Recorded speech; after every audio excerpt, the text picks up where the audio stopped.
Fantastic. Now we are recording, so all of us need to be on our very best behavior. um, I'm excited to talk about art today with you guys. I'm Alyssa Maru. I help run Mason Exhibitions Arlington. Up now we have an exhibition titled Faces of Resilience, and it is a collaboration of many entities. Most of them are in the room, but there essentially are artists that are formerly and currently incarcerated, and artists that speak to different areas. I wanted to let you guys know that this is being recorded. A little housekeeping of just the room in general. If you have questions, please leave them in the chat. We're going to do like an intro to the exhibition, an intro, some of the programming, a little bit of artist talk and dialogue, and then towards the end, we leave plenty of time for questions. So please have questions, and we'll get to that at the end. But you can feel free to leave them in the chat as well. You can come visit the gallery. We are right at the Virginia Square Metro stop, which is on the orange and the silver lines. We're open from 12 to 5, Thursday through Saturday. And we have a ton of programming, not all during those hours. This is primarily our only virtual event. So after this, you got to come see us and hang out with us, engage with us. We're going to be doing a lot of programming to dig into the opportunities for learning and advocacy, and kind of really experience this art form and humanize the artists and the issue of mass incarceration. I wanted to, there was like an anecdote that I thought was very poignant as to begin the conversation. And in a minute, I'll be playing a clip from a symposium that we had earlier this year. But we all celebrated 50 years of hip hop this last year. We're all kind of going around and really enjoying, like, seeing the expansiveness that could happen in 50 years. And I learned from one of the panelists in our conversation that 50 years ago, it's been 50 years since this nation had its largest steep increase. So 50 years ago, like hip hop, 50 years ago is when the goal US of A saw its largest population increase in prisons. So we'll dive into some parts of Faces of Resilience. I want to just highlight and kind of give an overview. Again, this is a collaboration between the Barnes Foundation, Mural Arts Philadelphia, and the Carter School at University. So with all those things come together, we'll hear more about how this exhibition came to be. I first wanted to just give you a glimpse of the artwork itself. On your screen now, you see works of the installation photos. We have 14 artists that have come through the SCI program, which is a program that we'll hear from more from curator Bill Pernathy. I'm sorry if I got your last name wrong, Bill. And we've included 3 new artists coming into the exhibition for this iteration. So this is a traveling exhibition that was primarily works that were made during COVID, so featuring themes of isolation and impacts of COVID through those emotions and the physical space, and we'll go through and hear from Bill on how his experiences with that program. But wanted to first kind of highlight, to give you some visuals of the exhibition and the work.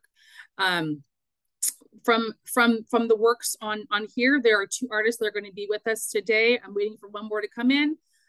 If not, I will speak on his behalf, but you'll hear from some of the artists that are in the show today.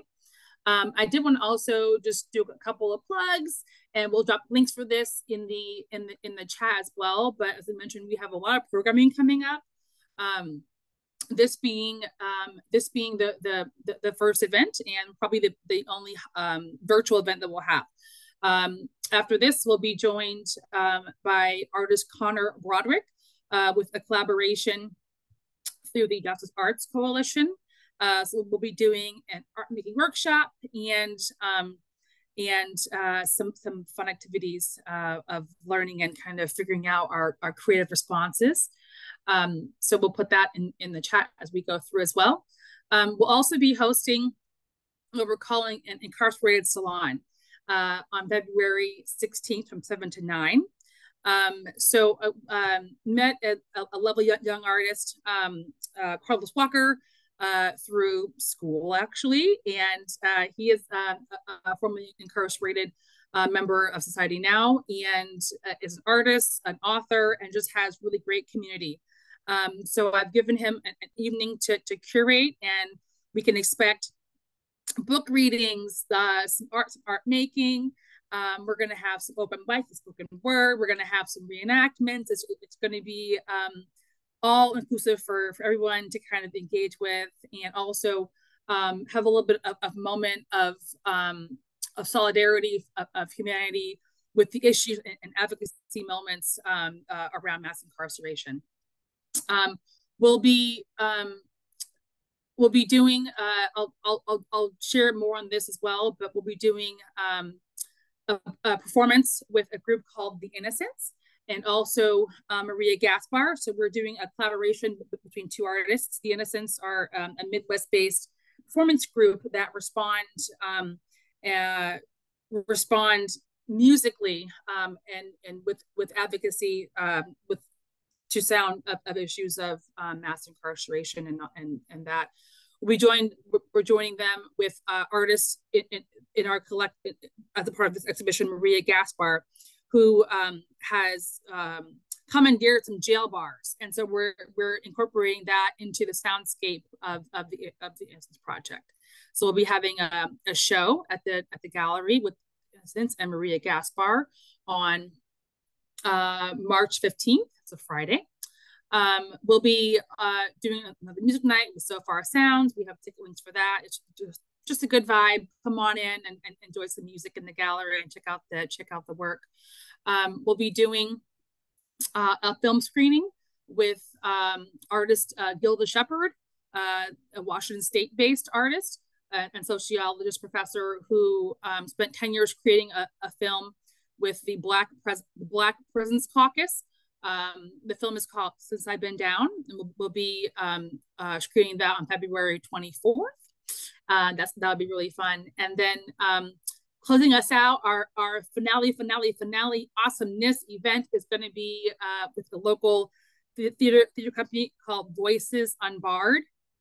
That will be working through skits and moments, reenactments that have taken place from people in primarily DC jails. We work through some of these things, and also basically at the end of the performance and collaborative moments working together, we collectively find some ways to suggest policy to officials. So we hope to be able to, at the end of that workshop, be able to have some thing in our hand to say, okay, Congress, okay, Mayor, okay, so-and-so, this is what we're looking for. So really be able to, really use the art practice of fear of the oppressed to come back with some tangible suggestions to dig into. So that is, as you can see, like I said, we have a lot to engage with. Check out our website for the full rundown and RSVP links, all that good stuff. Everything is free to the public. Come on in, bring a friend, and do all of that. Thank you for letting me speak at you guys. So I'm going to introduce our moderator for today. And I'm going to introduce Michael P. Smith, who has really introduced us to this exhibition. So Michael Smith is an internationalization liaison and member of the academic English faculty. He teaches lower level core classes and collaborative electives courses in which Into Mason students meet and work with traditional Mason students. Smith earned a Master's of Education degree in Mason in 1993. Go Patriots. He is an alumnus of the Kennedy Center Playwriting Intensive. In 2013, his play Passaggio, and correct me if I'm wrong on that, Michael, was produced by the Mason Players, and he gave a TED Talk, Practical Dialogue for Global Society, for TEDx George Mason University. Michael is also a student of art history and art education. He has earned a certificate in teaching critical thinking through art from the National Gallery of Art, a World Art History Certificate from the Smithsonian Institution, and the Barnes de Mazia Certificate in Art Education from the Barnes Foundation in Philadelphia. So welcome, Michael. Thank you for hanging out with us today.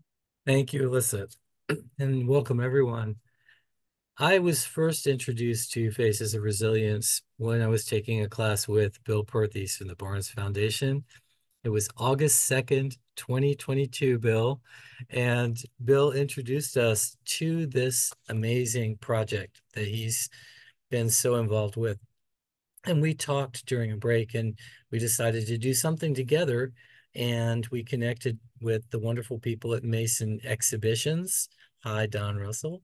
And they've put on a wonderful show, and now we've connected with Alyssa and another amazing show. So I'm really proud to introduce my teacher, Bill Perthes. Bill Perthes is the Bernard C. Watson Director of Adult Education at the Barnes Foundation in Philadelphia. Along with leading the adult education team, he's the author of the essay, The Barnes Method, in the Barnes recently published book, The Barnes, Then and Now.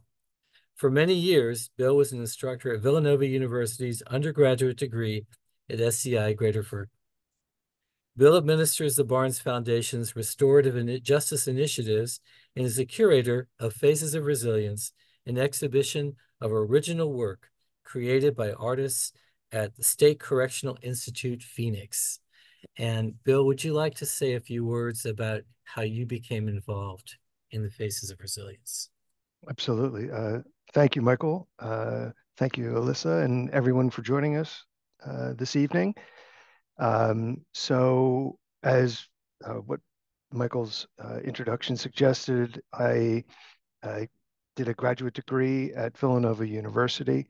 And while I was in that program, my advisor regularly brought groups of students, normally undergraduate students, to SEI Graterford to meet with lifers there. And out of curiosity, I tagged along. And actually went back the next semester because the experience was so impactful. And part of what struck me in these encounters was that the men in SEI Graterford in Phoenix is a facility for men, that many of the men that I was talking with were about my age. And I couldn't help but think after the fact that for a few changes in our lives, our places may have been reversed. And so after finishing my degree, I had the opportunity to return to Graterford as an instructor for Villanova. And it was there that I met people like Suave, and had the opportunity to expose many of them to art for the first time, although many others, like Suave, were already practicing artists. And I was able to learn a tremendous amount from their experiences. And then through the auspices of Mural Arts Philadelphia, which has a very robust restorative justice program, I was able to return again and reconnect with many of the students that I had had, and be able to befriend new artists.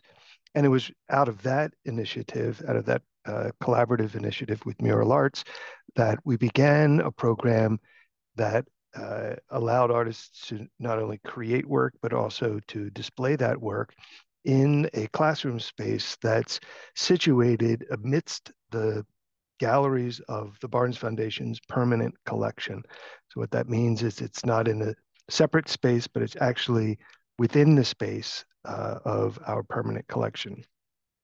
And part of what's so sort of exciting about that is that I think it's fair to say the vast majority of visitors that encounter the exhibition do so accidentally. They've come to see paintings by Renoir and Cezanne and Picasso, and then they come to this space, and having stood outside in the hall and watch as people pass the space, the artwork is so magnetic that people enter and spend a surprising amount of time looking closely and carefully at the work. And so one of the motivations for doing it and continuing to do it is to give visibility and a voice to artists who are otherwise largely silent in society. And I'll finish my introduction by saying that without a doubt, one of the things that's been most rewarding about being part of this process now for a little over 6 years is that many of the artists that I first started working with are now artists that I'm able to share experiences in the galleries here at the Barnes Foundation because their sentences have either been commuted, they've finished their sentences, or as is the case with one of the artists included in the show, their unjust prosecution has been overturned and they have come home despite the fact that more than 30 years of their lives have been taken from them. So it's those kinds of experiences that keep me going back to now SEI Phoenix and continuing to work with these artists. Thank you, Bill. Awesome, thank you. Yeah, I'll be able to share. We're going to have some dialogue moments towards the end, but I already have so many questions. I hope all of you do too. I did want to do a little show and share at this moment. So I previously mentioned that this exhibition had traveled from the Barnes. We showcased it at Northwestern University at the Fairfax campus previously, and at that duration, the exhibition did a symposium where we gathered two of the artists, Ron Conley and Suave Gonzalez, for to come down to the campus to speak with us about advocacy, policy, things that are happening, and all of that. And so while we couldn't, while we decided not to do a full symposium for this iteration, I did want to show a very poignant part of the symposium. It's only 8 minutes, guys, but part of the symposium that really digs into a little bit of knowledge base. I mean, as a curator coming into this moment, I am not a expert by any means still or now in this topic in incarceration and the social justice reform issues that are needed to address all of that. So I was doing a lot of research and learning, and just really felt that this piece by the Sentencing Project outlines for all of us to be a little bit more aware, things that we could do, some advocacy and call to action. So, out of everything, people always like, well, what can I do? Besides write a letter to my senator. So there are some actual tangible things in this content. So give us a minute just to kind of get queued up for that, and I'll share this part of the symposium that happened. This happened this past October. So hang tight.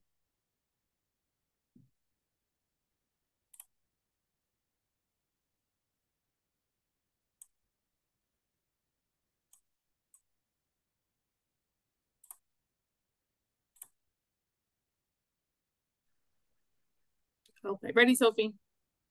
All right, I'm Liz Komar. Can you hear me? Is this on? Yeah, okay. And I'm here from the Sentencing Project. The Sentencing Project is about a 30-year-old research and advocacy organization, and our focus is really on extreme sentences. I am not, by the way, a researcher. That means I'm the person on this panel who knows the least about math. I'm a lawyer. And so I'm going to be sharing some of the research from my colleagues, Dr. Ashley Nellis and Dr. Nazbil Ghannouch, who focus on measuring extreme sentenced individuals in prison. So measuring the prison population and the various contributors to those population levels. And so I'm going to share a few slides because it's easiest to share this research through images.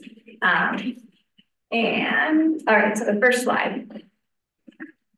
So this year we're marking 50 years of mass incarceration. So that's 50 years since the national prison population began its very steep increase. And as you can see, we're beginning to come down, and that's a really important thing to celebrate, especially the decades of work that advocates on the ground have put into making that possible. But if we continue at our current pace of decarceration, it's still going to take us another 75 years to get back to where we were 50 years ago. And it's important to investigate why and pursue policy solutions that speak to that. So next slide. So how did we get here? And I think a common narrative is the drug war, and it's not wrong. It's been a really significant contributor, especially at the federal level. But currently 17% of the national prison population is serving a sentence for drugs, and 56% are incarcerated for violent offenses. And so it's important to think about solutions that address that and also how we can do so safely. Next slide. So this graph shows the US prison population by conviction offense. And so you'll see that the percentage of people in prison for violent crimes has dramatically risen since the 1980s. And keep in mind, this isn't percentage of people convicted every year, it's the prison population. So it shows that when we convict people of a violent crime, we've increasingly begun locking them up forever. And that's because of changes like the rise of life without parole sentencing, truth in sentencing laws, habitual offender laws like 3 strikes. And so that's some of the kinds of laws that we focus on addressing. Next slide. So my colleague, Dr. Nellis, specifically measures life sentences. And so today, 1 in 7 people in the US are serving life sentences. Compare that to the 2,300-ish people who are currently serving death sentences. So we've condemned so many people to die in prison, but it's unfortunately not as much as a public focus often as capital punishment. Next slide. And so here you can see the kinds of offenses that generally result in those life sentences. It's often very serious crimes, so things like murder, sex-related offenses, violent robberies. And so that's part of what we're reckoning with when we're reckoning with ending mass incarceration. Next slide. So it's not just, though, that we're increasingly sentencing people to life. Sentences all around have grown over the last 50 years. And that means also that the proportion of people serving sentences over 10 years is also significantly higher than it used to be even 20 years ago. So next slide. And of course, who does this disproportionately impact? People of color. Disproportionately, it is Black men who are serving the longest sentences. Those disparities are generally higher as the sentences go up. You can go to the next slide. And so why is that? Well, it's a story that I think many of us know, that at every stage of the criminal legal system, there's bias, and those biases compound. So people are arrested more, they're charged more, They receive worse plea bargains. They receive them longer sentences. And they're getting arrested, charged, and sentenced more, and those criminal histories over time resolve in longer sentences. Next slide. So our policy solutions that we focus on at least our campaign to end life imprisonment begin with second look sentencing. So this is my colleague, Bill Underwood, who received compassionate release after 33 years in federal prison, serving a life sentence, came home a little over 2 years ago now. That's his daughter, Ebony Underwood, who runs We Got Us Now, which is an organization for the children of incarcerated parents. They're my favorite criminal justice superstar duo. All right, next slide. So these are some examples of second look reform. So these are opportunities for people who are already in prison to receive a new sentence, or a sentence that reflects maybe their youth, what we know about brain development at the time they were convicted, sentences that reflect the way they've been rehabilitated, sentences that can reflect changes in laws, that we just punish certain offenses less harshly now. So this is still a new concept, but it's gradually gaining ground. And most of our advocacy work involves trying to pass different kinds of resentencing bills. And next slide. And thankfully, this is an idea that's gaining credibility with the legal mainstream at least. So it's now in the model penal code, which is very exciting to lawyers, no one else. And then next slide. And also the American Bar Association now recommends second look, which is very exciting. And next slide. And there's a lot of evidence that shows that we can do things like this. We can dramatically shorten sentences. We can let people out of prison after 10, 20 years. And that's because the people serving the longest sentences recidivate the least. Next slide.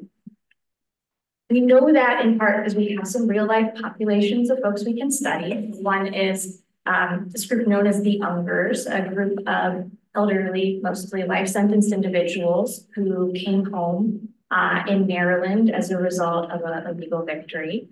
And you can see, of course, the racial disparities in who the Ungers were, and they're all doing, for the most part, wonderfully. They need a lot of specialized reentry support, but they are a tremendous success story that demonstrates, there are so many aging people in prison who can't come home. Next slide. And so I'm kind of zooming through the academic rationales for shortening sentences and second looks, but one is that criminal careers are really short. People don't commit crimes for forever. Next slide. Also, we know that lengthening sentences doesn't deter crime. People don't sit down and look at whether or not they're going to get 20 years or 50 years for an offense before doing it. So we can follow the model of other countries and impose shorter sentences without harming public safety. Next slide. And there's other ways that we can make communities safer. And so those are all sorts of things that are preventative, that are diversion, that are healing oriented. And so we encourage lawmakers to consider things like these. And the next slide. And so these are some of the specific policy goals that we work towards. So abolishing life sentences, eliminating mandatory minimums, universal second look, capping maximum sentences at 20 years, and then also just a lot of defensive work to prevent people from returning to the 80s and 90s. And next slide. And so if anybody wants to engage, join our listserv. We'll show you some ways to take action, but also there's a lot of other ways to contribute to lowering extreme sentencing, ending mass incarceration. I'm happy to speak to that more in questions. Thank you so much. All right, thank you guys for listening. I'm gonna leave this up for just a second more to really see ways that maybe each of you could figure out how can you help. As you know, we're all our stone in the mighty ripple of life here. But thank you for listening and engaging with that. So we wanted to give you some background, some policy things. Now we want to give you some art things and share and hear from some of the artists that have made this work in this awesome exhibition. And get off of this page. I just got word that one of the artists, two of them, aren't going to be able to pop in today. So I'm going to just introduce work of Sarah Bennett, excuse me, so that I can show and share that. So Sarah's work came as a part of my interest in introducing the female voice to the exhibition. The two institutions that Bill started were all male, and as such reflected, all men in prison and the aesthetic of that. So wanting to really also include a holistic look at the system on our society. The work of Sarah Bennett. So Sarah Bennett is actually a former public defender. So she was a lawyer advocating for a lot of things in the courts in New York State, and just really found that she was able to reach more people, will listen more with these images and pictures. What really drew me to include her in the work was that all of the women here in the slideshow are in her work, life after life in prison, were given life sentences. So they all also were given life sentences and released early. And when you look at when you come to the gallery and see, there's a lot of images of motherhood in female jails. I did not know until speaking with Sarah that as a woman, if you come to jail pregnant or with a small child, you're allowed to keep your child with you until that child is 18 months. So people are raising children in jail. So you see, I see it here, folding clothes in a nursery. You'll see women in a daycare. You'll see women stacking up library books. So it's just there is a lot of life that we don't see that really play into a lot of parts of how we view, see, absorb, these moments. So just to introduce Sarah Bennett formally, I will read her bio. After 18 years as a public defender, Sarah Bennett turned her attention to photographing women with life sentences, both inside and outside prison. Her work has been exhibited in museums, shows, including the Blayton Museum of Art's Day Jobs, MoMA PS1's Marking Time, Art in the Age of Mass Incarceration, and the Museum of the City of New York's New York Now Home, and also in solo shows, including at the Blue Sky Gallery in Portland, Oregon, Photoville in Brooklyn, New York, and Rotterdam Photo 2023. Her work has been featured in publications as the New York Times, the New York Photo Booth, and Variety, and Rolling Stone's American Injustice. Like the women she photographs, Bennett hopes her work will shed light on the pointless, extremely long sentences and arbitrary parole denials. To bring life after life in prison, the Bedroom Project, or looking inside you to your community. So as you can see from the images, every person has a narrative, a story, and obviously purpose that they feel that they want to show. There are themes, of course, of redemption, and we'll get into kind of like all of that a little bit more as well. But what you're seeing now is Sarah's work that we have featured on our media screen. When you come to the gallery, there's a outdoor 40-foot media screen directly outside the gallery. So that this is her work of like looking inside.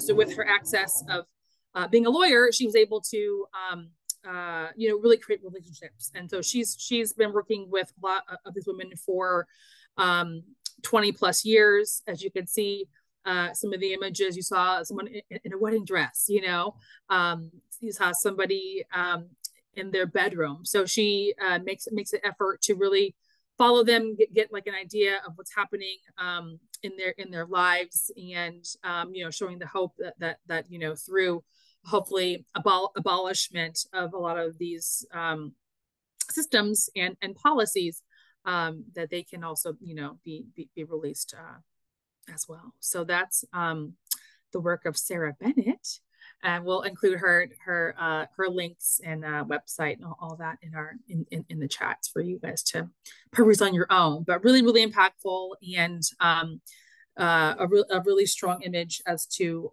what I was trying to get across in showing a female voice, a female perspective of life in a carceral system, and it was very important to include all of the narratives of all of the women, and present that. All right. Let's see. Next, I don't see him in the room, but we were going to. I can have Michael introduce Ronald Conley, who was a member of the original exhibition. Sure. Thank you, Alyssa. And I'm going to introduce Ronald Conley in his own words, so that'll help a little bit. I was born September 11th, 1944. Immediately afterwards, placed in a number of foster homes and later juvenile institutions. By order of the court, at 18 years old, I entered the Army in November 1962. Did my basic training at Fort Dix, New Jersey, then assigned to Würzburg, Germany. Discharged November 1965. Returning to Philadelphia, I worked at Businessmen's Clearinghouse, United Parcel, and Scalamandri Silks. Not making enough money working for others, I ran a speakeasy, prostitution and gambling ring, and sold cocaine. Would be arrested for running numbers, check cashing schemes, and narcotics. Arrested in July 1971 for impersonating an FBI agent and murder in Delaware County, PA. After 3 days of jury deliberation, in 1973, I was sentenced to life in prison. While in prison, I acquired my GED, associate's degree, and taught myself the arts. It's through art and higher education that I came to know of the origins of men, evolution, history, and art history. With such knowledge, I found wonder and appreciation.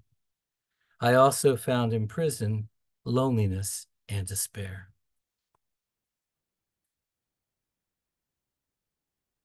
Thank you, Michael. And we'll show, I'm dropping a link now in the chat of a video of Ron and Suave, who you hear from next, of speaking about their work. So this is actually playing in the main exhibition as well. So when you come in, you'll be able to hear from Ron and from Suave. And like I said, I would like also to welcome and introduce Suave, Luis David Gonzalez. Michael can do that. Okay. All right. So this is my honor to introduce you, Suave. So Luis David Suave Gonzalez, through his colorfully confrontational works, Philadelphia artist and activist Suave Gonzalez proves the political power of art. Suave is a self-taught street muralist and artist, working mostly with acrylic and mixed media. He inventively reimagines pop-style portraiture and highly political work that visually speak to issues of human struggle and justice. After serving 31 years in prison, Suave is extremely proud of being a 2018 Art for Justice Reimagining Reentry Fellow. Congratulations. Suave grew up in the South Bronx. While serving a life sentence in the 6th largest prison in America, Graterford State Prison in Pennsylvania, Suave committed to becoming the voice for the voiceless. He earned a BA from Villanova University and worked as president of LASEO, correct me, a Latino organization that has given away 110 scholarships funded by inmates from their own wages. In 2008, Suave created the Education Over Incarceration Scholarship with his own prison wage. Suave continued this community-based work after his release. He worked as a case manager for the 25th Police District, assisting low-level offenders to avoid prison. He was also the director of a resource center in the heart of North Philadelphia. In 2020, Suave painted 100 essential workers who risked their lives to help others during the COVID pandemic. Suave was a 2014 TEDx Talk presenter, a 2018 Philadelphia TEDx presenter, a 2018 Art for Justice Reimagining Reentry Fellow. He's a creator and co-host of A Justice Conversation, author of 6 novels, and a taught watercolor course at the University of Pennsylvania off-campus site, the Center for Carceral Community. Suave is a Pulitzer Prize-winning podcaster and audio reporting in 2022. Suave was born to inspire, and his drive to do so is boundless. Suave, welcome. And could you give us a few words about how you became involved in this exhibition? Well, thank you. Magnificent reading. I wish I could read like that. I swear to God. I became involved in this exhibition because one of my college professors, Dr. Bill, he was a college professor. He was one of my professors when I was going to college in Granite Falls Prison. And he called me one day and said, we're doing this exhibition. And I'm glad I did that because I paint every day, but I could never paint like I was painting when I was incarcerated. It's not the same. It's not the same. The pictures that you are seeing there are raw emotions of real-time situations that was going on in that prison. The picture with the Campbell suit, has a significant meaning because we knew that Granite Falls Prison was closing. They was going to close it down. So I began chipping paint from the walls. I began using everything that they consider contraband and put it in a picture. And that's what I created. Everything in that picture and the Department of Correction was considered contraband. All the way from the canvas, the paint, the wire that I used, the shoestrings. And the shoestrings came about because there was an incident in one of the jails where another prisoner had an altercation with a guard, and he stomped the guard with Timberland boots. So they decided we're going to ban Timberland boots. So I just started doing pictures with the shoestrings. And when the guards saw that picture, they went crazy. They wanted to put me in the hole, confiscate it. So they made me send it home. And I'm glad I did. At that time, I was serving a life sentence, didn't know I was coming home. I just sent it out. And then there's another picture in the exhibition that I painted while I was in solitary confinement. That was my first picture I painted, which is a portrait of myself. So to me, being involved in this exhibition is showing the world what is possible when we give people a second chance. And I think that this exhibition speaks to that, because who would have thought that young man that went to prison at the age of 17 with an IQ of a 56 will go to prison, learn how to read, learn how to write a couple of books, paint, come home and become the first formerly incarcerated Pulitzer Prize winner. Who would have thought that? Nobody saw that one coming. Nobody saw it coming. And to me, it's an honor because that Pulitzer Prize belonged to everyone that came into them prisons to teach us college courses, to teach us about painting, to give us that space that we could create. And for that 1 or 2 hours that Dr. Bill was there, we escaped prison because I learned the aesthetics of art because of him. Before that, it was just me painting. After I took his course, I knew that one day I would end up in some major exhibitions. I just knew it. And look at you now. Fantastic. Thank you, Suave. Yeah, thank you, Suave.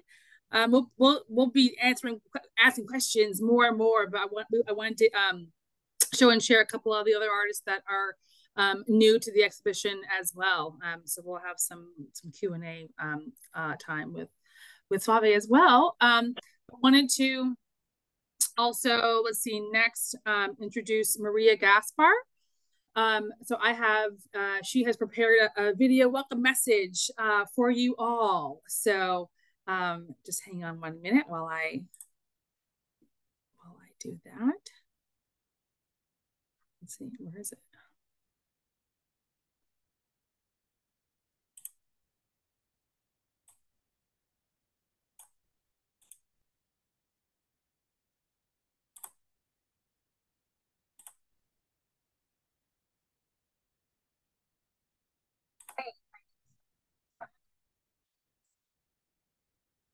Can you guys see and hear this? Yes. I paused it, but yes. You can't hear it. You can't hear it? Okay. I will do some technological things while I do that. Alisa, I can share the video. Okay. Oh, perfect. Thank you, Sophie. Really good. Thank you. Okay. Oh, and I'm coming to you today from Pilsen, which is, hi, my name is Maria Gaspar. I am based in Chicago, and I'm coming to you today from Pilsen, which is on the west side of the city. For this exhibition, I am presenting a project called Disappearance Jail, which is an ongoing series of projects that I began doing at the height of the pandemic.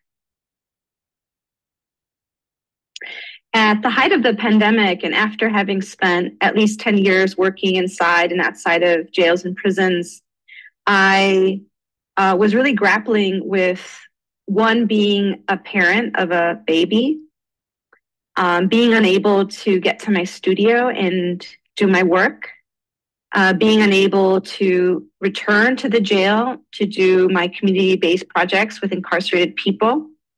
So I turned to the resources that were at my home, which was my inkjet printer. And I began printing out images of carceral facilities. I began with Cook County Jail, which is this image that you see here. You see 26th Street, which is the main thoroughfare of this neighborhood that I grew up in. You see the jail wall, the border that separates people from their loved ones. And you see Division 1, which is here at the top, which is no longer existing. It has since been demolished. And as I was looking at this image, I was thinking about abolition. I was thinking about all of the organizing, the reckoning, the sorrow and loss we were feeling after the murder of George Floyd, Breonna Taylor, and many others, and was thinking about embodiment, how a preparation, removing an image away can be an act of abolition, could be an act of reimagining something else. And as I hold this image up right now, you're seeing parts of my face, you're seeing other things show through the holes. I became very interested in this. I became interested in how the perforation or the punch out can be an embodiment of imagining another world, a world without prisons. This led to punching out many other carceral facilities. And what you'll see at this exhibition is a collection of all of the carceral facilities that exist in the state of Virginia, which I've collected and indexed and organized with a wonderful team. And this index has gaps. This index is perhaps not as comprehensive as we'd like, but it is a marking, a snapshot of what carceral facilities look like, of how much access we have to finding out which ones exist and which ones don't. And it's been through this journey and this process of gathering this information that has led to really understanding the landscape of punishment within each state that I've worked on so far. After having punched out the initial images of carceral facilities in Chicago, I began to explore the rest of the state, and I completed over 165 images of carceral facilities in the state of Illinois. I then began the state of California for an exhibition that is up currently at UC Santa Cruz at the moment.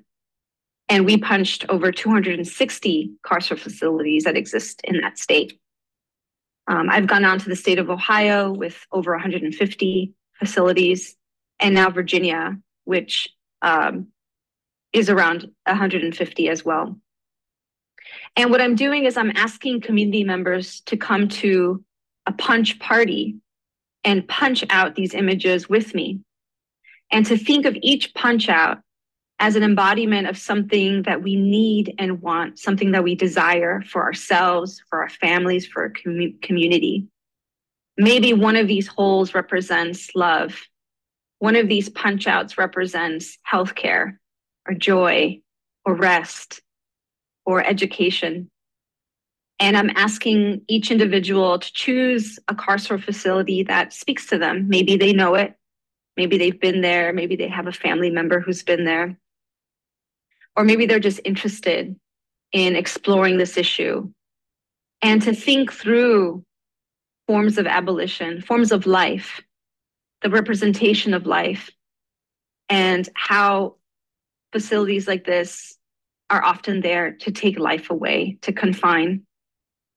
Through this action, my goal is to punch out carceral facilities from all over the country, so that by the end of this project, you'll see every facility punched out. And that maybe this action, this embodiment, will bring us closer to a world without prisons. This project began after many years of working inside of jails and prisons. I've worked primarily with a facility here in Chicago, in my own neighborhood on the West Side called Cook County Department of Corrections. I've worked inside with people who are incarcerated, and I've also worked with people who have been impacted by incarceration, or people just interested in mobilizing around the issue.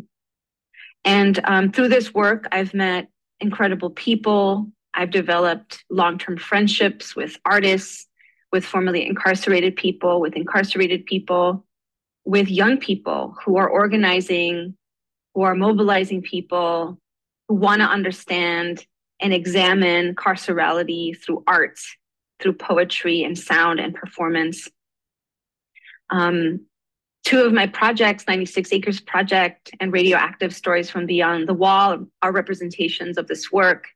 Radioactive being the previous project where I worked with around 30 incarcerated men to produce an audio and visual broadcast, which was live broadcast on radio in Chicago and projected onto the wall of Cook County Jail as a series of weekend interventions where many people came from all walks of life, neighbors, county residents, or just passerby, and really saw the wall as a kind of microphone, as a speaker.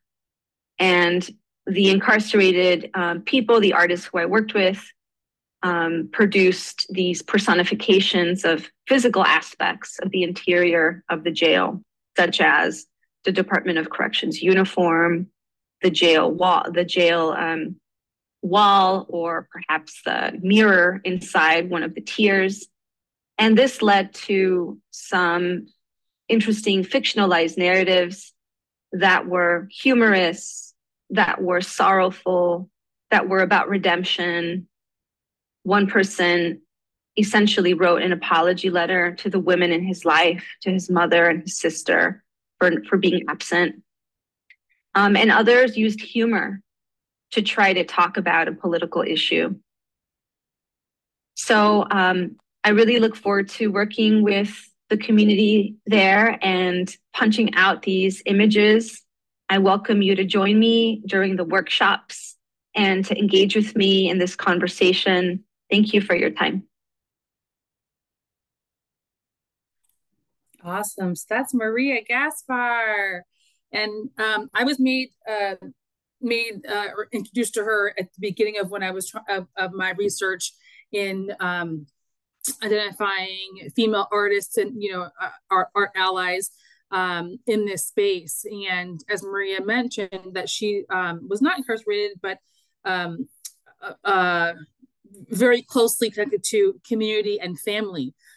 So even to also display the ripple effect of cultural spaces on families, on communities. Her work really goes into identifying that in the response. On our website, we have links of the video that she referenced, 96 acres. And that is 96 acres is the amount of space that Cook County Jail occupies in Chicago, Illinois. So like huge jail, biggest almost I think in the nation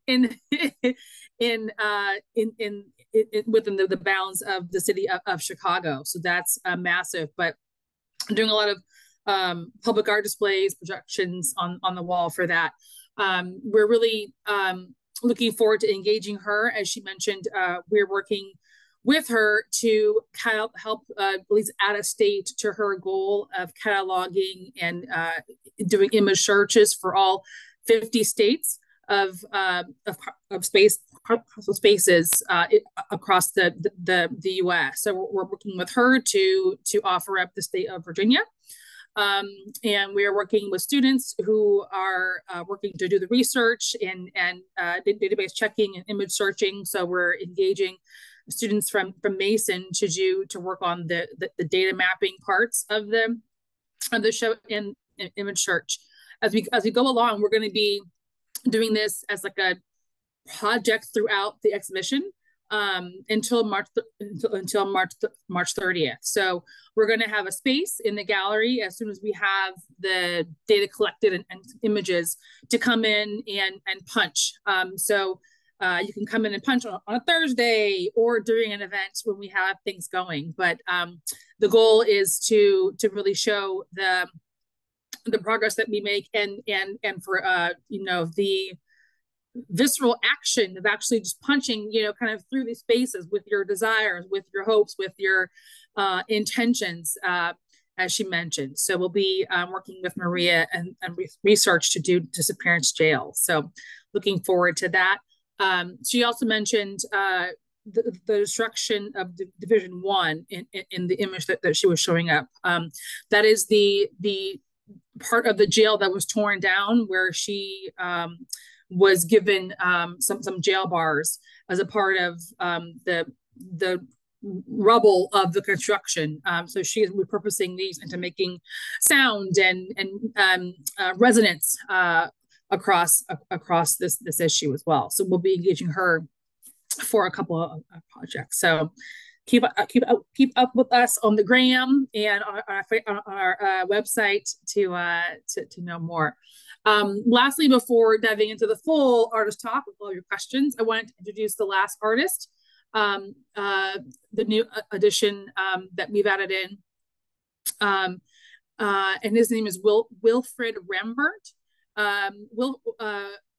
Rembert's work is Sophie and I found it at an art fair earlier this year.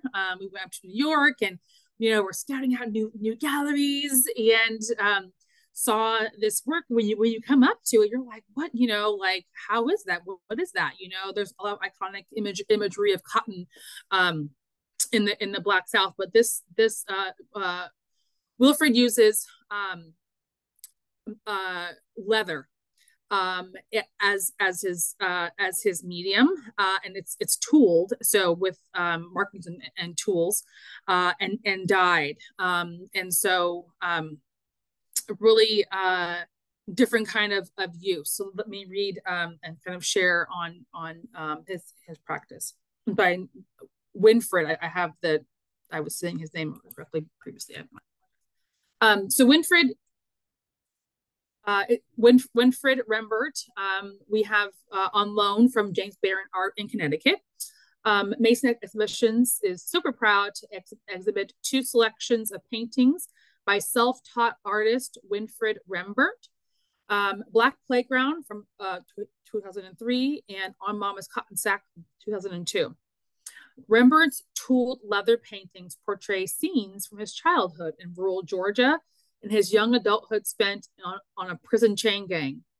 Rembert's colorful, textured surfaces create a vibrant stage for him to share his story and the legacy of the Jim Crow South. In addition to his work as a painter, Rembert wrote his life story in Chasing Me to My Grave, an artist's memoir on the Jim Crow South, published in 2021 in collaboration with Aaron Kelly and forward by Brian Stevenson, if you are familiar with the EJI in Montgomery, Alabama. He was posthumously awarded the 2022 Pulitzer Prize for biography autobiography. So we have 2 Pulitzer Prize winners up in our showcase for this exhibition.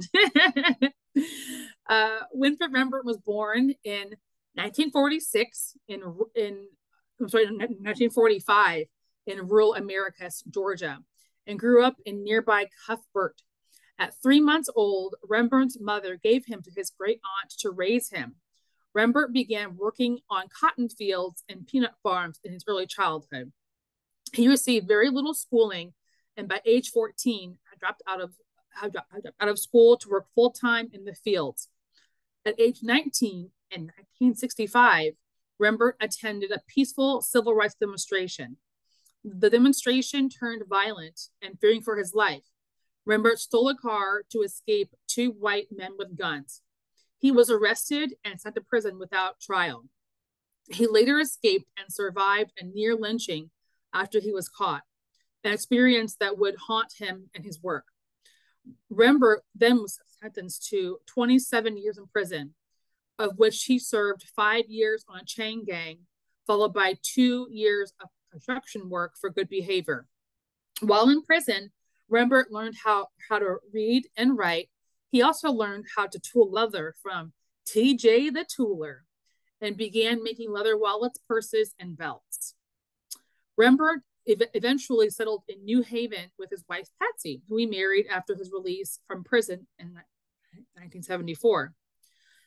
In 1996, when Rembert was 51, Patsy urged him to record his memories in tooled and dyed leather paintings. Stories from his youth in the cotton field, genre scenes such as the Black Playground. An excerpt from the book in response to the Black Playground, he shares that my first toy I made from a bicycle rim. You bang out all the spokes out. You bang out all the spokes out of it so that you have the rim by itself. Then you get a stick, a green stick, not wider than your finger. You put the stick in the groove of the rim and guide the rim along as it rolls. Sometimes it got away from me and I'd have to run and catch it. I used syrup cans to make something called a takalaka. That takalaka was a nice toy. You pry the syrup can open, and as the edges has a lip on it, you string the cans together and use the wire to make a handle. I'd run and pull it behind me. Now, when I get to some soft dirt, that's where the fun is. Because when I run with the takalaka in the soft dirt and turn a curve, the lip of the takalaka catches the dirt and sprays it out in a twirling pattern. Oh, that was pretty. also an excerpt from the book in relation to On Mama's Cotton Sack. The cotton field was the first thing in my life, the very first thing I remember. You know, kids look up at and the face they see is their parents. Looking up at his parents is the first thing a child is supposed to remember. Not me. It seemed like I opened my eyes to cotton. I remember the cotton over top of Mama, just as far as I could see, all the way around. There was this white sheet of cotton. That's the first thing I can remember in my life. I opened my eyes and saw that cotton, and it was a beautiful thing. When you get out there picking it, though, you change your mind about how beautiful it is.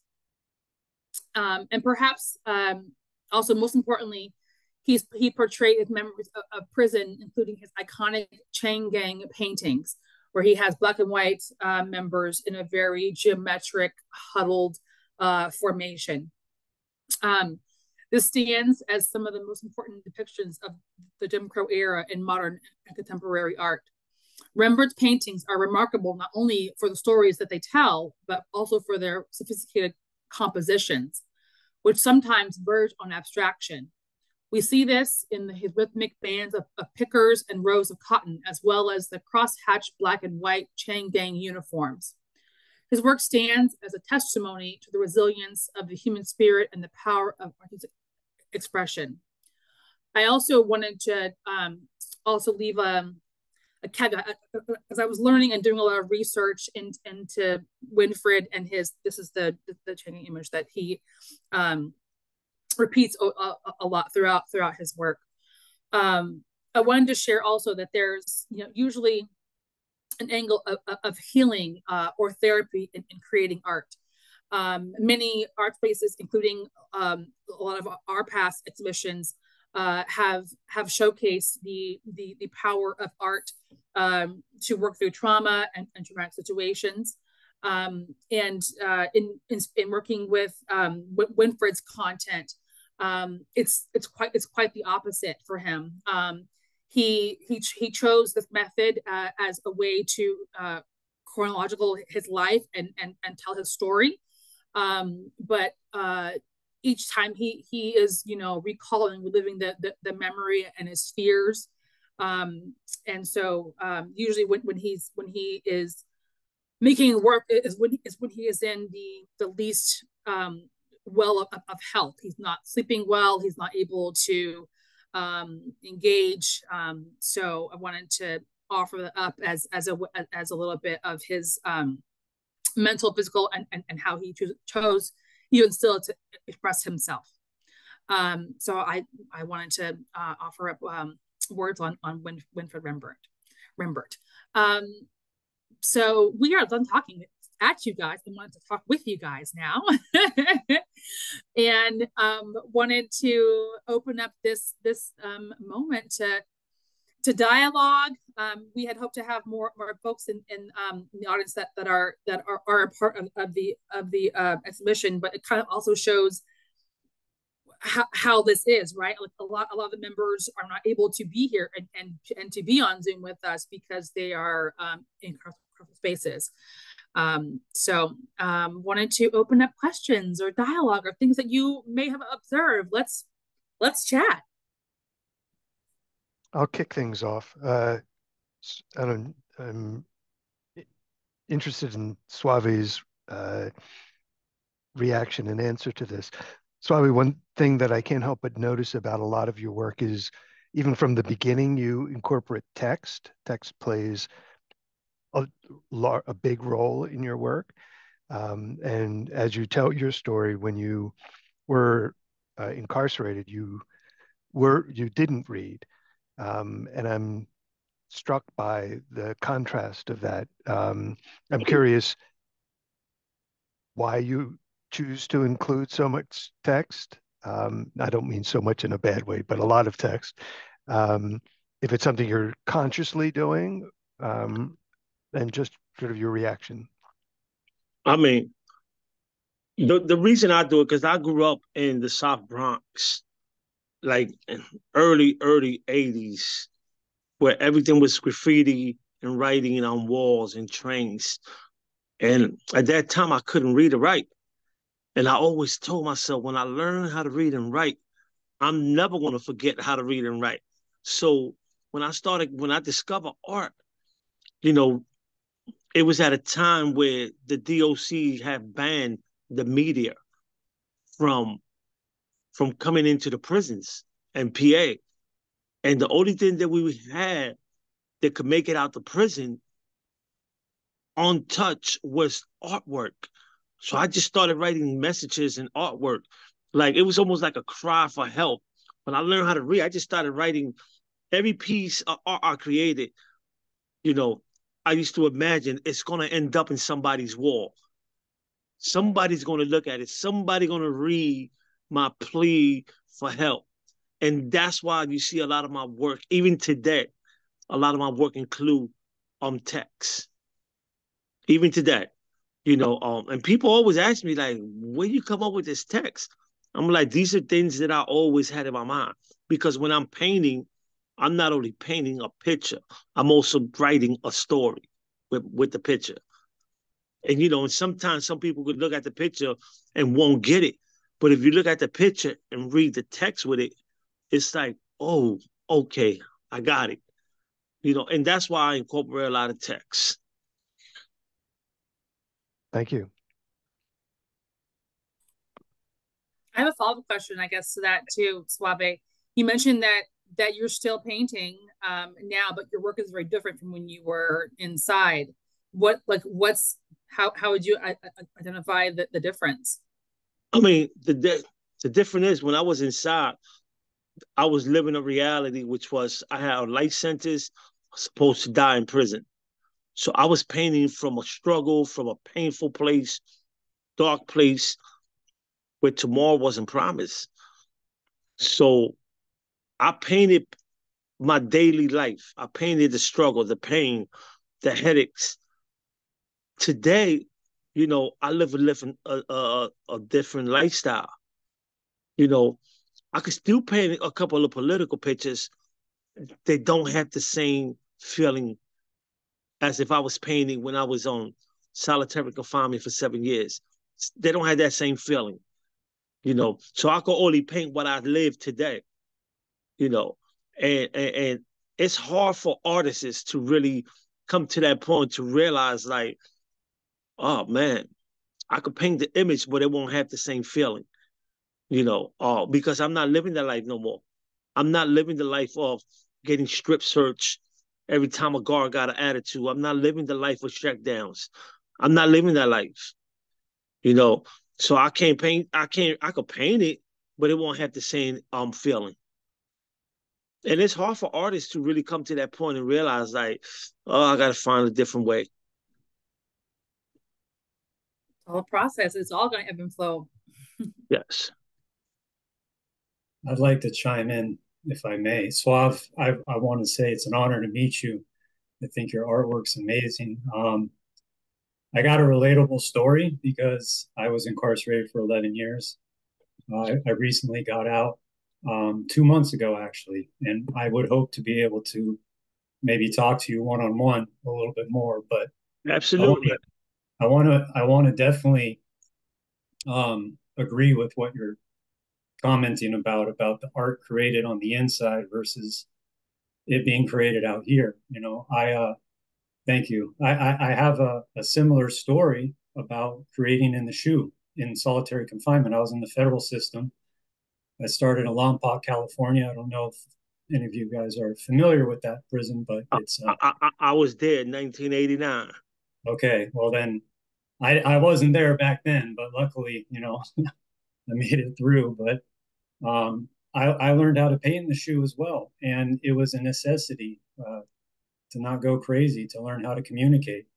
And I couldn't agree more with what Suave is talking about and discussing. It's art, I think, and I'm pretty sure you can agree that it's not a joyous experience all the time, like people kind of maybe envision. I'm not meaning to put like a label on what other people might interpret art in terms of process being, but some of the most painful experiences were trying to communicate and get an idea that's in your mind onto paper, and struggling with that process, especially when you're in such a dehumanizing environment of oppression.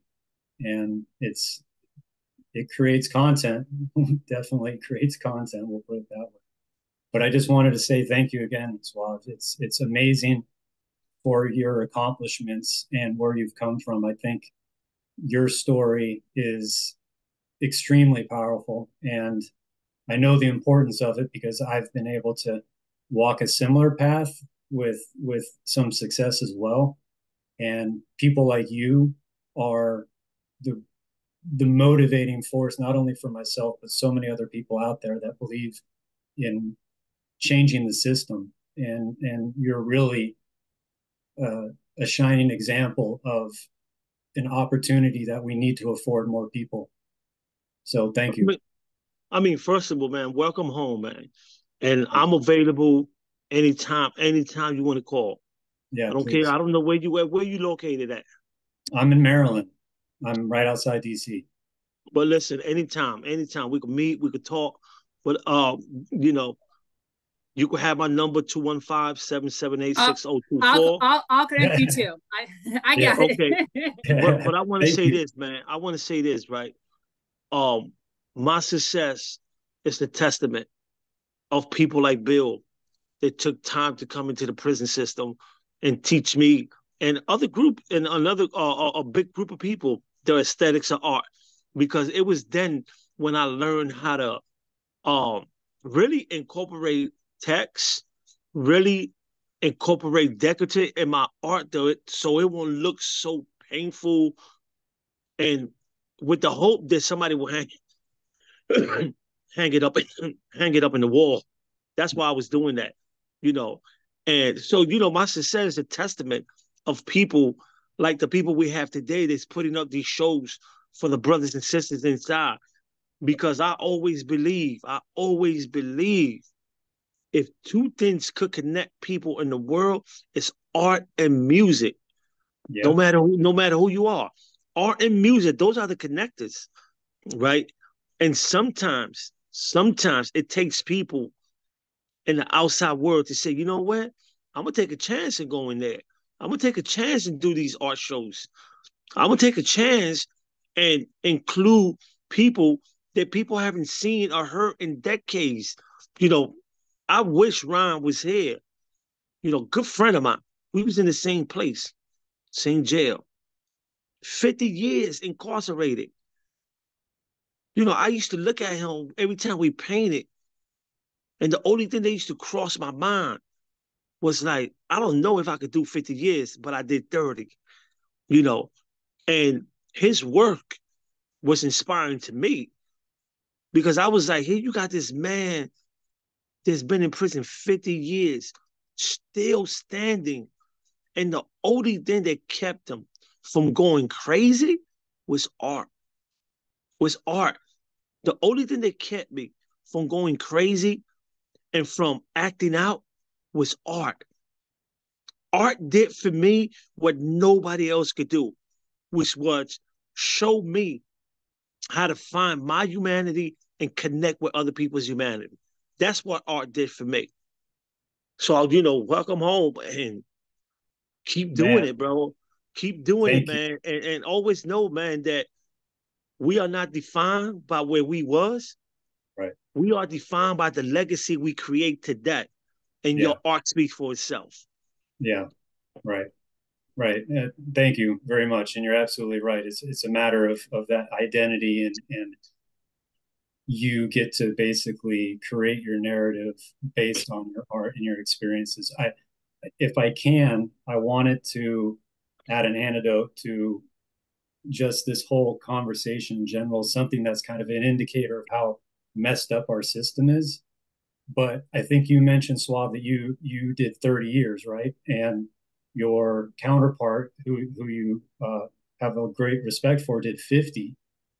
I've done 11. And in a conversation in federal prison where I've been at, I'm considered kind of like the newbie or the rookie because I've only done 11 years. Now think about that.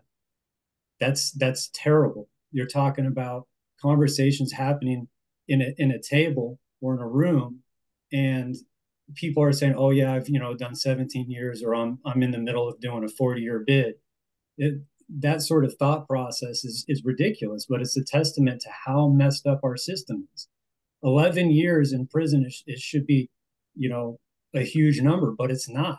30 years is a huge number. 50 years is not uncommon to hear about, coming across people that have spent 43 years in prison. Well, it's the same thing in the state of PA. Like especially in Gratisville with their house, like 1,000 lifers. I was next door to the oldest juvenile lifer in the world, Joe Legan, 68 years in prison. So in the state of Pennsylvania, 30 years is new. You had to have at least 30 years to be in a conversation of being considered an old head. Anything under that, you still new. Still new. Yeah. Because you have people like Ron with 50 years. You have people like Joe Legan, 68 years. I mean, I could go on and on of these numbers, right? But the good part was they all depended on the artists to relate that message to the world. That's the crazy part. They depended on the newbie guys, which it was us, the guys with 30 years, because we were still kind of new. We were still kind of young. I had 30 years in, but I wasn't quite 50 years old yet. Imagine that. 30 years in prison, you're not even 50 years old. So they depended on us to put these messages out that represented our entire population. Yeah. I just want to amplify something that Suave said about the role that art played in his life when he was incarcerated. One of the ways that administrations try to control the incarcerated is by taking things away, and taking away, quote, privileges like the mural arts room or materials for artists has just the opposite effect. And studies have shown that people that are invested in something like art making are model inmates.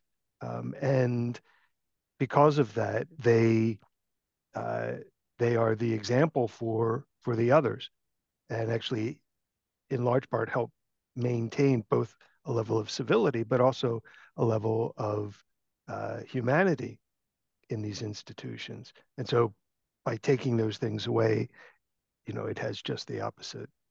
You know what, Doc? I'm glad you said that, because there was a time in Gratisville where they took the arts away. We was painting with coffee. We created artwork with coffee that you buy in commissary. I remember you coming to class with sketches. Yes. And it's like every week you had a different medium. You were using coffee, yes. You were using ketchup, you were using mustard. Listen, we painted with so many things that by the time the prison noticed what we was doing, they just said, you know what, bring the paint back. Because I paid people in the kitchen to get the red juice from the peeps. Just bring me the juice and use that as paint. And then I discovered that if I use glue, I could make it stick on canvas on any surface. So then they took the glue away. So I said, you know what can I use that could make paper stick? I start using toothpaste. I start using soap and creating artwork with commissary items, with oodles and noodles. I mean, and those were some of the best art pieces I created. And I still have a bunch of them, right? And I say that because I always tell people, if it's in your heart to create, you don't need a canvas. You don't need a paint. Everything around me is a piece of, it's an item that I could use as art. Everything. There's nothing that I can't create artwork from. And we just got to make sure that when we get into this, I tell people, there's no money in art. There's no money in art, especially in the prison system. What we have in the prison system when we create art is a legacy, because we are the one that create the Mother's Day cards, the birthday cards, the Valentine's Day cards, the Christmas cards. So I could tell you, I spent 28 years in SCI Grateful, and I created thousands and thousands of cards, greeting cards, that today when I see people, they be like, oh my God, I got one of your cards in my house. That is a legacy. That is a testament that when you create good art, no matter what the item is or the medium, it will stand.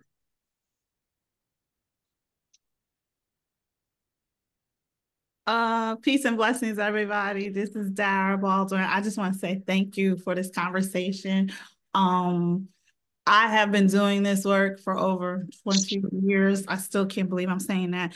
And I will, everything I'm about to talk about, I'll put in the chat box. First, want to say welcome home, Connor, and blessings to you and what's happening to you, and blessings to our formerly incarcerated folks on here. Just wanted to say this has been a wonderful conversation, and I'm glad that exhibits like this are going on. In reference to what was just said, Suave, your last comment, we have been changing that. Halim Flowers, I don't know if you all know him, he's a great artist. He has been leading that and making sure that those who incarcerated do get paid under the One Fair Wage law, which is passing in some states. We have passed that no, you cannot ask, we say incarcerated, not prisoners, the word, right, different language, incarcerated to do work and not get paid for it. So there are, right, and I just want you all, and these are ways you can be involved in this. We have what's called the Reentry Working Group through the Justice Roundtable here in DC, but meetings are on Zoom, so anywhere you are in the country, you can be a part of it. And like I said, I'll put in the chat box.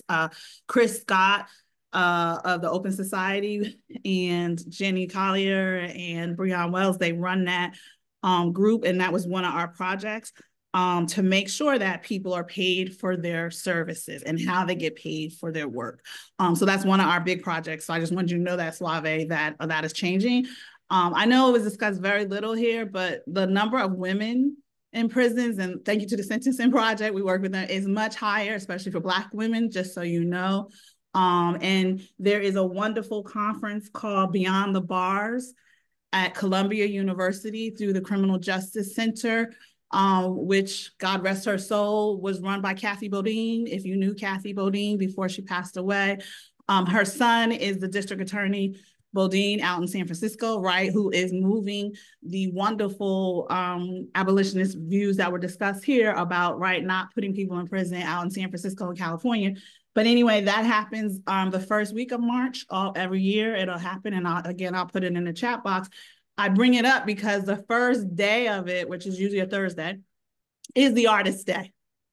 And that is the day in which we bring artists from around the country. It is run by women, just so you know, it's the women's part, but men and cisgendered and whatever other genders are welcome to come.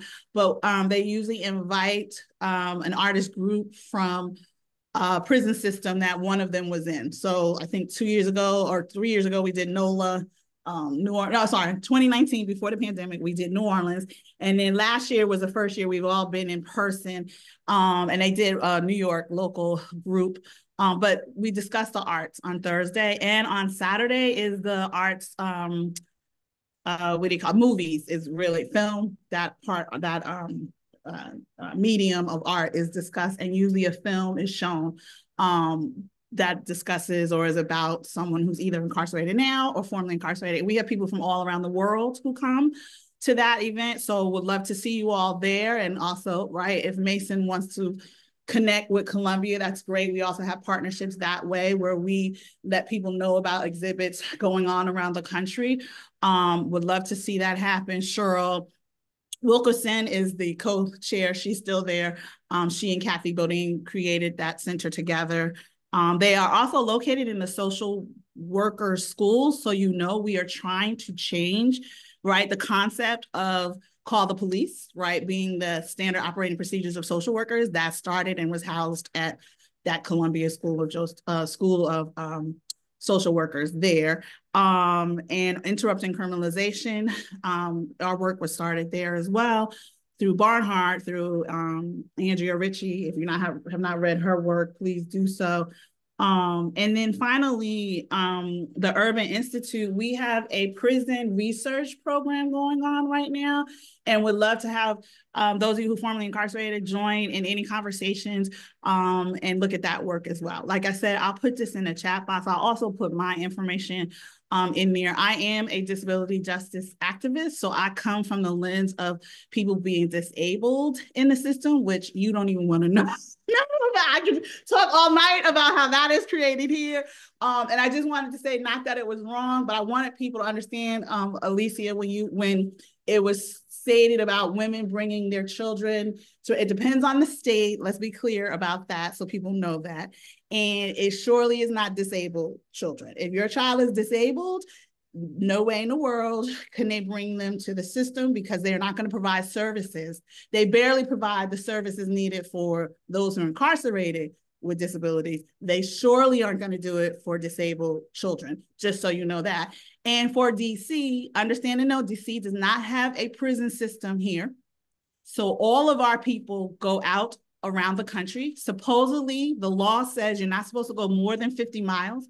We all know that is not true. They send them to Colorado, California, Texas, New Mexico, to the max prisons, so you understand and know. So if you stole a car, you can go to Security Max in Colorado for stealing a car.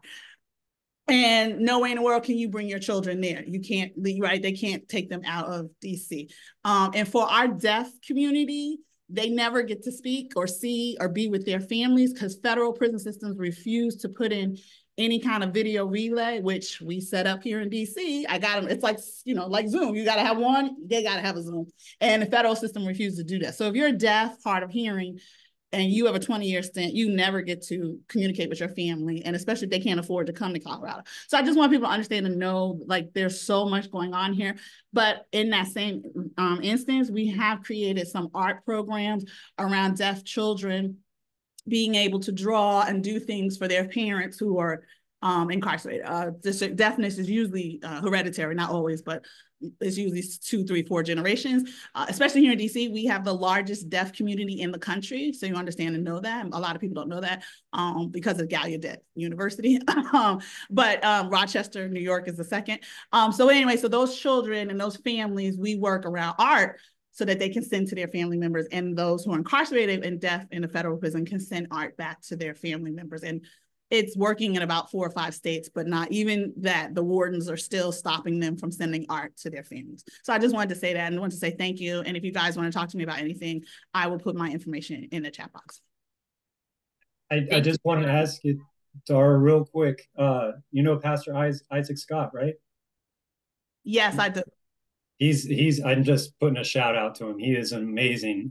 I got to correspond with him when I was at Fort Dix, and yeah, he's a great person. For any of you who are not familiar with Pastor Isaac Scott, please look him up. He's an amazing, amazing guy. Thank you. Yes, he is. Yes, he is. And I will connect Alicia and others. I'm going to put the information in the chat box.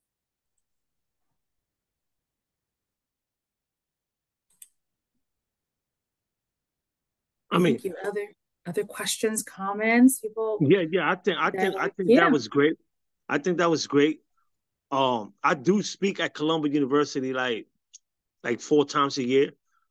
I'm going back there in February, so I'm definitely going to go to that show. You know, I'm there at least 4 times a year speaking. Maria and I also works there. Yes. Oh, great. Yeah, there's a couple of programs throughout Columbia, the law school, the social work school, Barnhart. So that's great. Yeah. I'll definitely put it in here. But I'm definitely going to be there because I think that even though we're not speaking about them a lot, we can't dismiss the fact that our sisters, you know, get the bad end of all this in the prison system. You know, Even when it comes to the arts. If you go to a male's prison and you see an art program, go to a woman's prison and see what they got, and you will be surprised. You'll be surprised. And I always found it mind blowing that our sisters are so easily forgotten by a lot of the artists too. Let's be straight up. A lot of us, we get caught up in the hype. We get caught up that we have a show from in prison out in the community, but we always forget to ask, are there any sisters involved? And it's so, and if not, how can we get them involved? I do that with my work today. I make sure, because I've run a college program for formerly incarcerated people in Philadelphia where I help them get in college for free. And 92 people in my program, all been incarcerated, are females. People wonder, like, how you running a college program, they're all female? I say that because a lot of time we forget about them when they're in the inside, and we forget that females are the largest, faster growing population in PA, in the prison system. Today I have 168 students, but 92 of them are females, mothers. So I definitely will be there showing my support.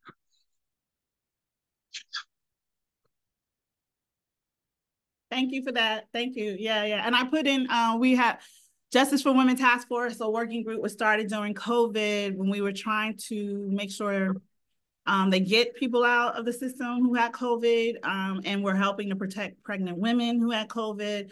And it continues because, as we know, the pandemic is not over.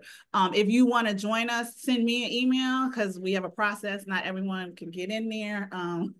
We've had a little COINTEL stuff going on. So send me Justice for Women Task Force or working group. We do take men. We have lots of formerly incarcerated men, trans women, non-binary folks who are involved. So that's another national group who's been doing work specifically around the treatment of our women in the system inside. So like for the holidays, we did Christmas gifts. We're getting ready for Mother's Day right now, right? So we're all going to do stuff for that. Yeah, it's a really great group of women. Again, Kathy Bodine, Cheryl Wilkins, Sharon, lots of people from around the country who got this started. Awesome. Thank you. I look forward to connecting with you further, Dara. I sent you my direct info as well. Thank you for hopping on and sharing and joining with us today. Folks, I know Michael and I have our own questions for like the guidance, but we wanted to let everyone, if anyone had questions for Suave and or me or Bill about like, picking the work or how that goes, let us know. You the do. Just kidding. Yeah, I have a question. There was a lot. Humanity being absent inside has been talked about, and sadly, I think that's a fact. I think Suave, Connor, is there anything an individual can do to bring back some of the humanity? So what can I do tomorrow? Yeah, for me, it took. You gotta remember, I was 17 when I went to Gratisfall. It was like the worst prison in PA, and the 5th largest prison in the United States. So when I went in, it was nothing but stabbings and murder and drugs. And I mean, you just imagine everything going on in a prison. So my whole focus was on survival. And I lost my humanity the day I went into that prison. It was left at the gate. And I knew it. I knew it when that gate slammed closed. I knew that whatever little bit of humanity I had was lost. And it took around 10 years. It took about 10 years for me to start gaining it back. After I discovered art, after I discovered that I'm not really retarded with an IQ for 56. I can learn how to read and write. You know, after I discovered that there is hope, you know, how do I get that hope that I lost that day when that gate slammed? Once I started discovering that and peeling the layers, and I decided that, you know what, no matter where I'm at, I'm going to make a difference.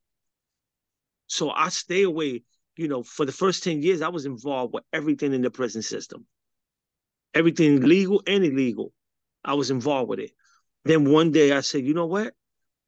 I'm going to put this same focus into my art. So I became the guy that everybody thought was crazy. Like, he's crazy. What happened to him? You know, I became the guy that if you stole a couple of oodles and noodles from my cell, it was all right. I wasn't going to do nothing.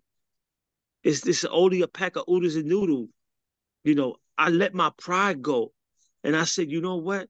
And able to really find my humanity, I got to be able to withstand some of this dumb shit that go on in here. Right? I got to be able to understand other people, why they doing it. And I just said, you know what? I'm going to let it go. I pray a little bit, not a real religious person, but I always believed in God. I always said, you know what? I'm not going to die in prison. I don't know how I'm going to get out, but I'm not going to die in prison. And I started painting. And every time I put that brush and that canvas, you know, I gained a little bit of my confidence, a little bit of my humanity. It was showing me how to respect people. You know, when I saw guys that had 30 years in and I only had 2 years in, and they would stand in the kitchen, watch me paint for hours, watch me paint. You know, I was like, wow, they could be out in the yard doing all types of illegal stuff, but they'd rather sit in the kitchen, in the back kitchen, watch me paint. That to me was a message that what we was doing with the arts was transforming life. And then you fast forward to when the jails got raided in Pennsylvania and they took every program out. Everything was out. The only thing that was left was the art. So we was able to take a prison that was considered the worst prison in the state of Pennsylvania and transform it into an art institute because we created the Mural Arts Project in the prison where we painted 68 murals that today grace the walls of Philadelphia from inside of maximum security prison. Just imagine that. A prison that 10 years before that, people was getting killed, people was getting everything. Now everybody in the prison is an artist or claim to be an artist. You know, to me, that was a testament that we were saving lives, even in the worst place that you can imagine. And that's how you get your humanity back. You just got to believe that what you're doing is worth it. You got to believe it. I ain't needed somebody to say, oh my God, you're doing a great job. The fact that I chose to pick up a paintbrush and not a shank told me that I was doing a great job. Thank you.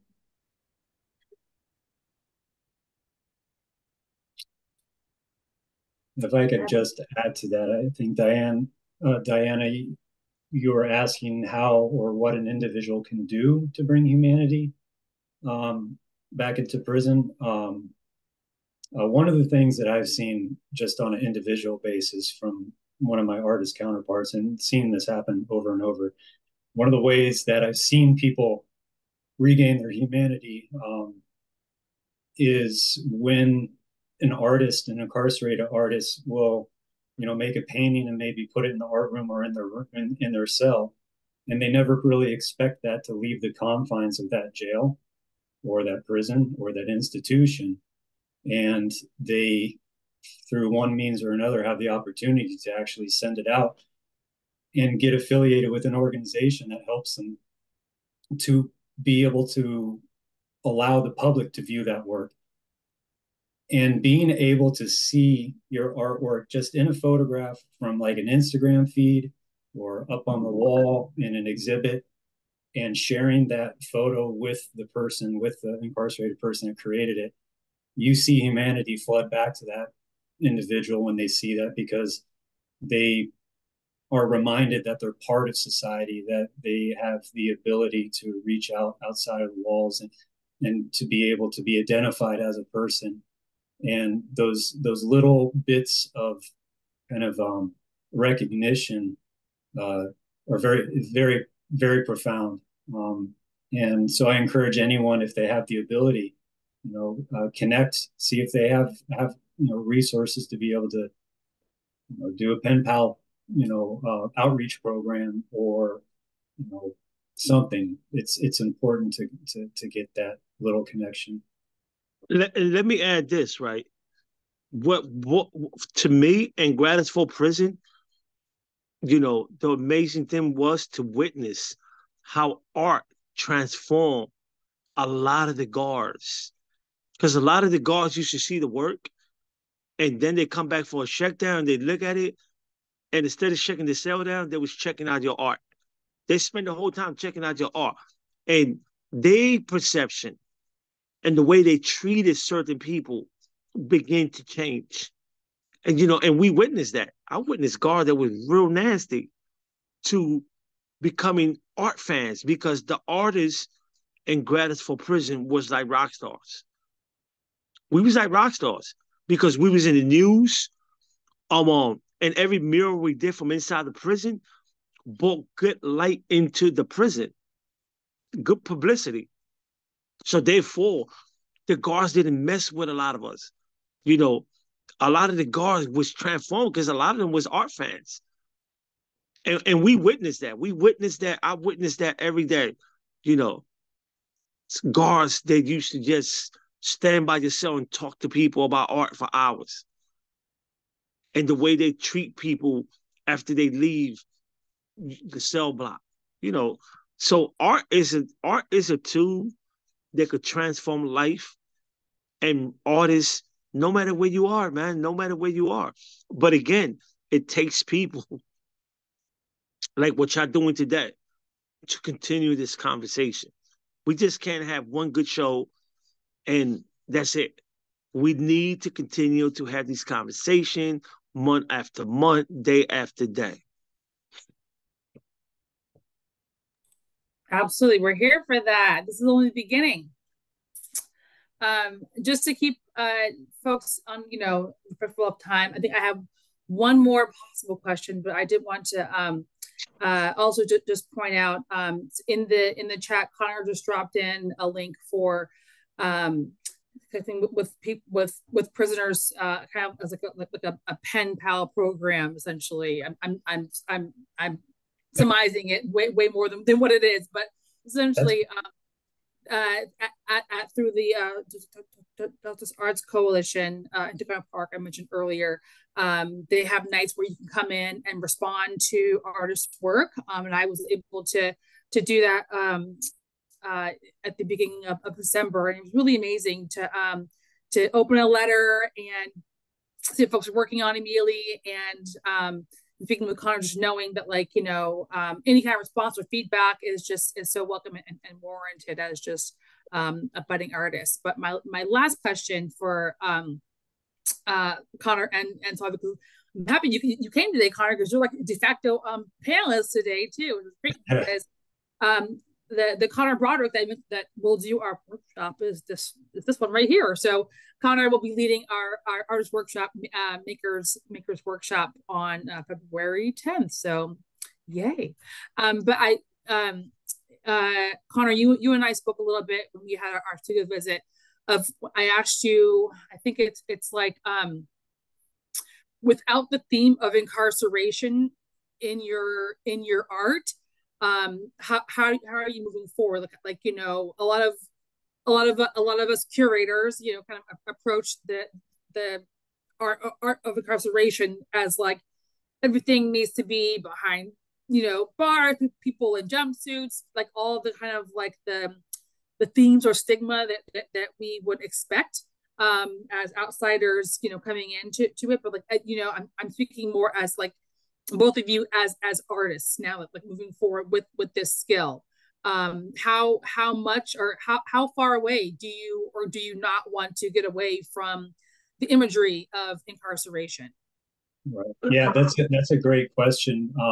There's two different approaches, to gaining attention to justice reform, and a lot of it, you have one camp that is focused on, and rightly so, basically the horrors, if you will, or the huge negative impacts on a person and society as a whole, and those stories need to be communicated.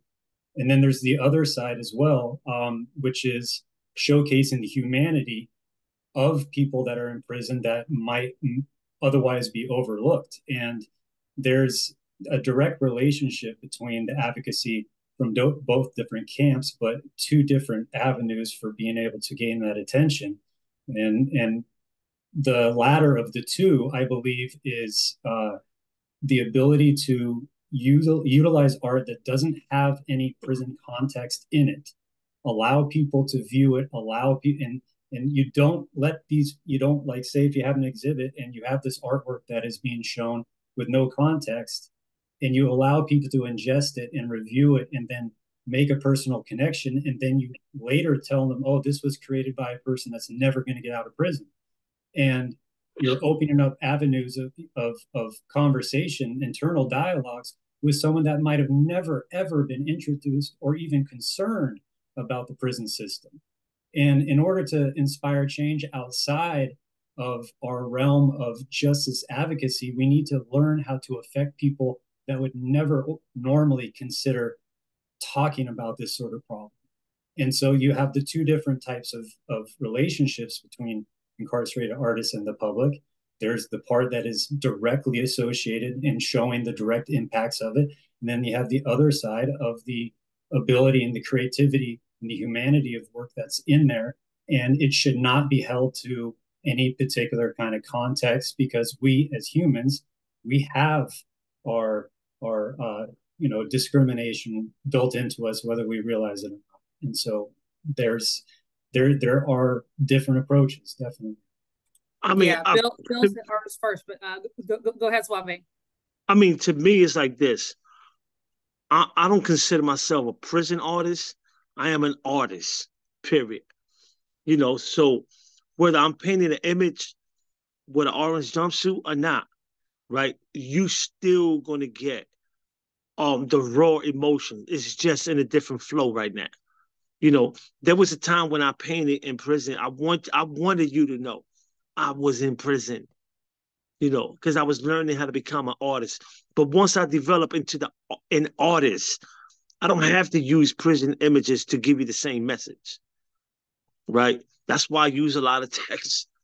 And I believe that it's up to the artists out here today to really make sure that the public understand you're not talking to a prison artist. You are talking to an artist that could paint with any artist that you put in the room, right? The only difference is that we have the prison experience. If we really want to go there, we can. We had that experience. That's the advantage we got as artists, that we're not just talking about, well, the prison is messed up. We lived in that cell.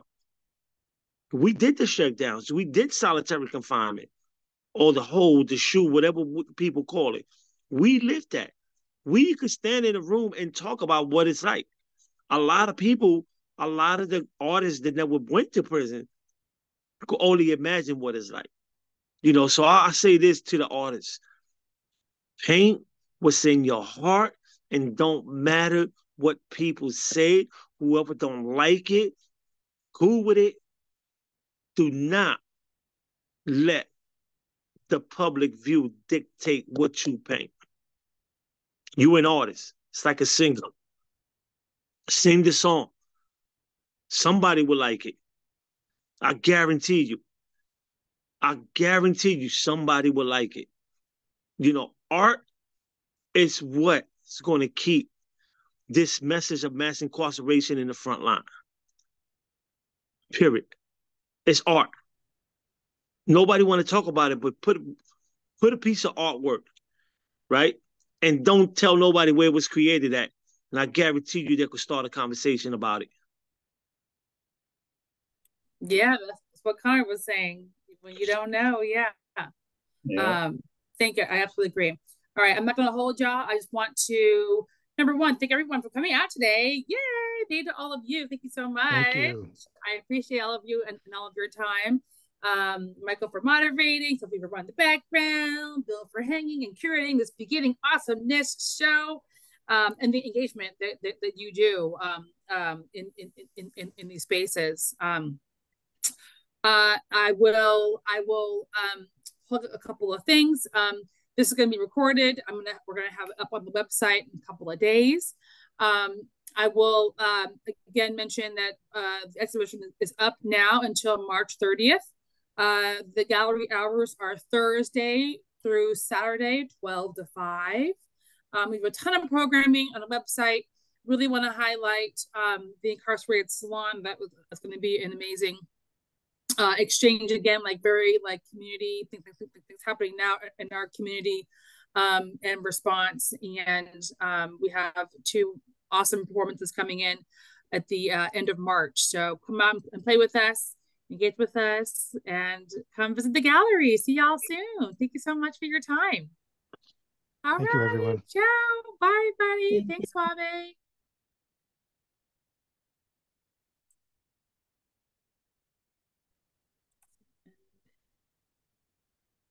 Let me stop recording. All right.